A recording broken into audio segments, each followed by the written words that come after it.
도대체 사울은 몇 살의 왕이 된 걸까요? 세번역은 30살의 왕이 되어 42년을 다스렸다 하고, 개역개정은 40살의 왕이 되어 그가 다스린 지 2년이 되는 때에 벌어진 일이라 하고, 메시지 번역은 아예 정확한 숫자를 명시하지도 않습니다.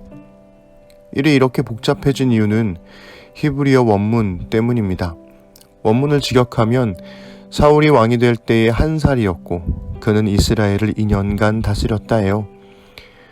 여러 해석상의 차이가 있지만 김구원 교수님의 해석을 따르자면 13장 1절은 사울이 왕이 되었을 때 40세라 그리고 22년 동안 이스라엘을 다스렸다로 번역하는 게 가장 합리적이라 생각됩니다.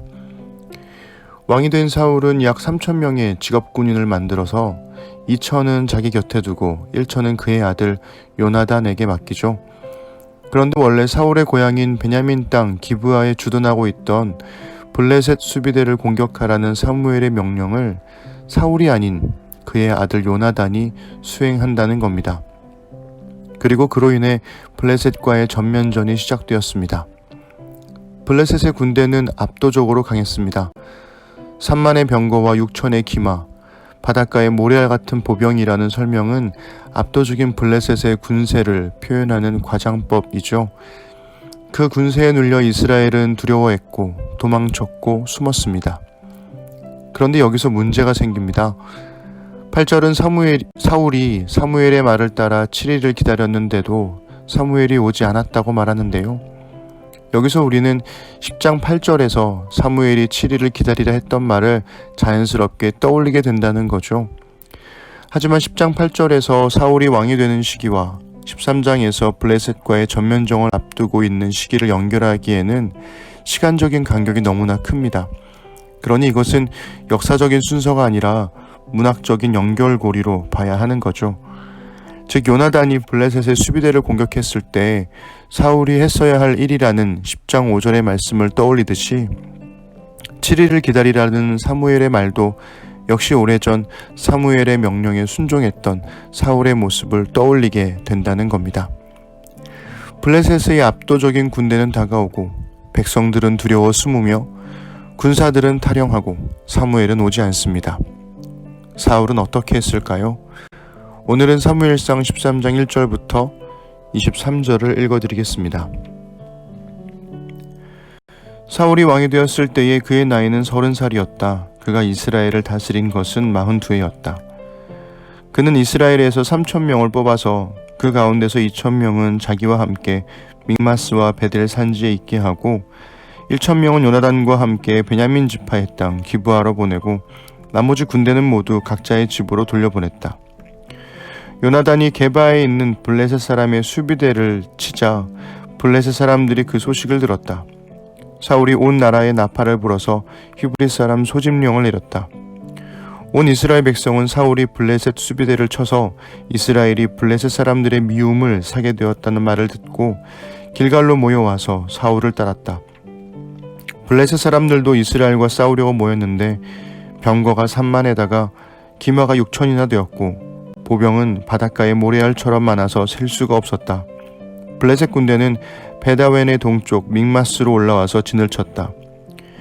이스라엘 사람들은 자기들이 위급하게 되었다는 것과 군대가 포위되었다는 것을 알고는 저마다 굴이나 숲이나 바위 틈이나 구덩이나 웅덩이 속으로 기어들어가 숨었다. 히브리 사람들 가운데서 더러는 요단강을 건너 갓과 길르앗 지역으로 달아났다. 사울은 그대로 길갈에 남아 있었고 그를 따르는 군인들은 모두 떨고 있었다. 사울은 사무엘의 말대로 이래 동안 사무엘을 기다렸으나 그는 길갈로 오지 않았다. 그러자 백성은 사울에게서 떠나 흩어지기 시작하였다.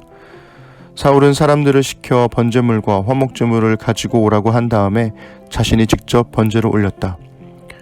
사울이 막 번제를 올리고 나자 사무엘이 도착하였다. 사울이 나가 그를 맞으며 인사를 드리니 사무엘이 꾸짖었다. 임금님이 어찌하여 이런 일을 하셨습니까? 사울이 대답하였다. 백성은 나에게서 떠나 흩어지고 제사장께서는 약속한 날짜에 오시지도 않고 블레셋 사람은 믹마스에 모여들고 있었습니다. 이러다가는 제가 주님께 은혜를 구하기도 전에 블레셋 사람이 길갈로 내려와서 칠 것 같은 생각이 들어서 할 수 없이 번제를 드렸습니다. 사무엘이 사울에게 말하였다. 해서는 안 될 일을 하셨습니다. 주 하나님이 명령하신 것을 임금님이 지키지 않으셨습니다. 명령을 어기지 않으셨더라면 임금님과 임금님의 자손이 언제까지나 이스라엘을 다스리도록 주님께서 영원토록 굳게 세워주셨을 겁니다. 그러나 이제는 임금님의 왕조가 더 이상 계속되지 못할 것입니다. 주님께서 임금님께 명령하신 것을 임금님이 지키지 않으셨기 때문입니다. 주님께서는 달리 마음에 맞는 사람을 찾아서 그를 당신의 백성을 다스릴 영도자로 세우셨습니다. 사무엘이 일어나서 길갈을 떠나 베냐민 땅에 기브아로 올라갔다. 사울이 자기와 함께 있는 백성들을 세어보니 약 600명쯤 되었다. 사울과 그의 아들 요나단은 자기들과 함께 있는 백성들을 거느리고 베냐민 땅 게바에 머물러 있었고, 블레셋 군대는 믹마스에 진을 치고 있었다. 블레셋 진영에서는 이미 특공대를 셋으로 나누어 습격하려고 출동하였다. 한 부대는 수알 땅 오브라 쪽으로 가고, 다른 한 부대는 벳호론 쪽으로 가고, 나머지 한 부대는 스보임 골짜기와 멀리 광야가 내려다 보이는 경계선 쪽으로 떠났다. 당시 이스라엘 땅에는 대장장이가 한 명도 없었다. 히브리 사람이 칼이나 창을 만드는 것을 블레셋 사람들이 허용하지 않았기 때문이다. 이스라엘 사람들은 보습이나 곡괭이나 도끼나 낫을 벼릴 일이 있으면 블레셋 사람에게로 가야만 했다. 보습이나 곡괭이를 벼리는 데는 3분의 2 세겔이 들었고, 도끼나 낫을 가는 데는 3분의 1 세겔이 들었다. 그래서 전쟁이 일어났을 때에 사울과 요나단을 따라 나선 모든 군인의 손에는 칼이나 창이 없었다. 오직 사울과 그의 아들 요나단의 손에만 그런 무기가 있었다. 블레셋 군대의 전초 부대는 이미 믹마스 어귀에 나와 있었다. 기다림에 지친 사울은 자신이 번제, 즉 제물을 태워드리는 제사를 드립니다. 제사는 고대 근동의 왕들이 가진 특권이었지만 이스라엘 왕은 결코 해서는 안 될 일이었죠. 김구원 교수님은 고대 근동의 왕과 이스라엘 왕의 차이를 다음과 같이 명료하게 정리해 주셨습니다. 자신이 곧 신인 고대 근동의 왕들과는 달리 이스라엘 왕들은 여호와께 순종해야 하는 종속 왕이다.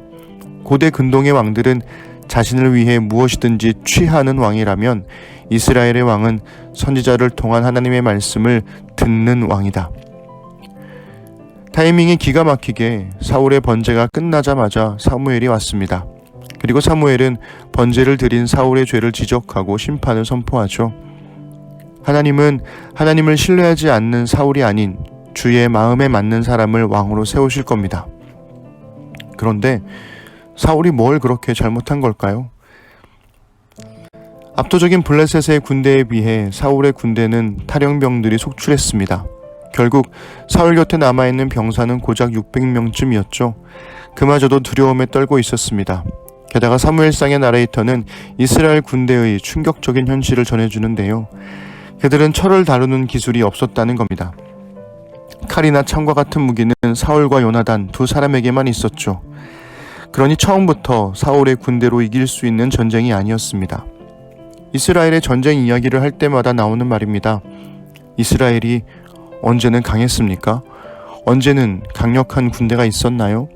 출애굽 때 이집트 군대를 상대했을 때에도, 광야에서 다양한 민족들과 전쟁을 했을 때에도, 가나안 정복 전쟁과 사사시대의 숱한 전쟁에서도 이스라엘의 승리는 강력한 군사력이 아니라 언제나 하나님을 신뢰하는 것에 있었습니다.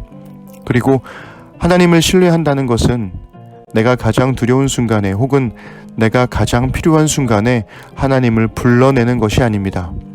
하나님을 신뢰한다는 것은 두려움에도 불구하고 내가 가장 절실하다는 순간이 지나가더라도 하나님의 때를 기다린다는 거죠. 최적의 타이밍은 우리가 느끼는 게 아니라 깨닫게 되는 겁니다. 사울의 전쟁은 어떻게 될까요? 다음 주를 기대해 주세요.